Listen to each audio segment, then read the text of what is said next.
শ্রী শ্রী ঠাকুর মা স্বামীজিকে প্রণাম জানিয়ে আজকের পাঠ শুরু করছি। 1. পূর্ববঙ্গের চন্দ্রমোহন দত্তের বাড়ি কীর্তিনাশা পদ্মা গ্রাস করে।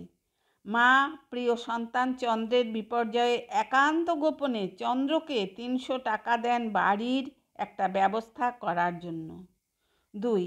মার কথা, টাকাই কি শান্তির পথ? কিন্তু মানুষ যা চায় তা টাকা নয়, শান্তি। জীবনের আনন্দ ভোগে নয়, ত্যাগে। ভালোবাসা মানে তো আত্মতৃপ্তি, আত্মত্যাগ। 3. শ্রীমান নিজের ভাব সমাধি খুব গোপন রাখতেন, তবু যোগিনমা প্রভৃতির স্মৃতিচারণে একদিন বলরাম ভবনে ও অন্য একদিন নীলাম্বরবাবুর বাগানবাড়ির ছাতের তার গভীর সমাধি লাভের কথা জানা যায়।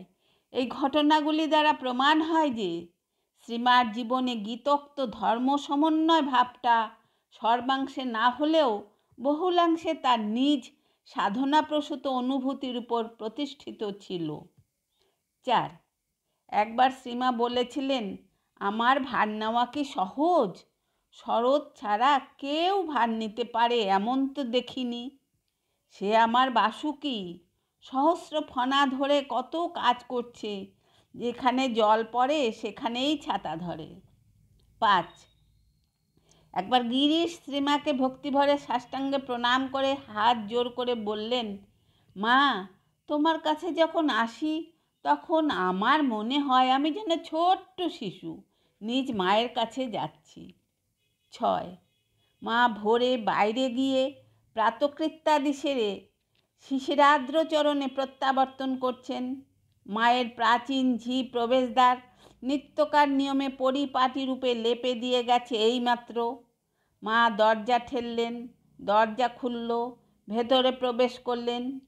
ঈষৎ আর্দ্র সদ্যলিপ্ত সেই দ্বারতলভূমিতে তার ধূসর ধূলিরঞ্জিত শ্রীচরণ যুগলের এমন সুন্দর ছাপ পড়ল যে সে অতুলনীয় শোভা দেখে মনে হয় স্বয়ং শ্রী লক্ষ্মী এইমাত্র গৃহাভ্যন্তরে শুভ প্রবেশ করছেন। 7. জয়রামবাটিতে এক রাতে ভক্ত পিঠে এনেছে মায়ের জন্য। জনৈক ব্রাহ্মণ মনে করিয়ে দিলেন, মা ব্রাহ্মণের বিধবা, রাতে চালের জিনিস তিনি মুখে দেবেন না। ভক্তটি যখন মায়ের কাছে পৌঁছালেন, মা প্রসন্নভাবে বললেন, বাবা, মুখে দেব বই কি, রাতে ঠাকুরকে দিয়ে মুখে দেব। ছেলেদের মঙ্গলের জন্য আমি সব করতে পারি। 8. কাজ মানে পুজো। সারদা তা ঘটনায় পরিণত করেছেন। এই পুজোই সারদার সাধনা। এমনকি রামকৃষ্ণের মহাপ্রাণের মুহূর্তটিতেও তার মধ্যে যে সহিষ্ণুতার প্রকাশ দেখা গেছে সেটিও তপস্যালব্ধ আত্মসংযমের নিদর্শন। 9. শ্রীমা আজীবন নীরব তপস্যা রূপ। মন ও ইন্দ্রিয়গণের একাগ্রতাই পরম তপস্যা। কন্যারূপে, সহধর্মিণী রূপে, জননী রূপে জীবনের সকল স্তরে তার এই তপস্যা রূপ চিরোজ্জ্বল। সারদার অবগুণ্ঠন সেই স্বরূপ আবরণেরই প্রতীক। দারিদ্র তার তপস্যার অঙ্গ। 10. কাশীতে দ্বীপ্রহরের নিস্তব্ধতার মধ্যে হঠাৎ একটি করুণ কণ্ঠ ভেসে এলো। সারদা দেবী ঘুমিয়ে পড়েছিলেন। সেই ঘুমের মধ্যেই গানটি গানে পৌঁছেছে।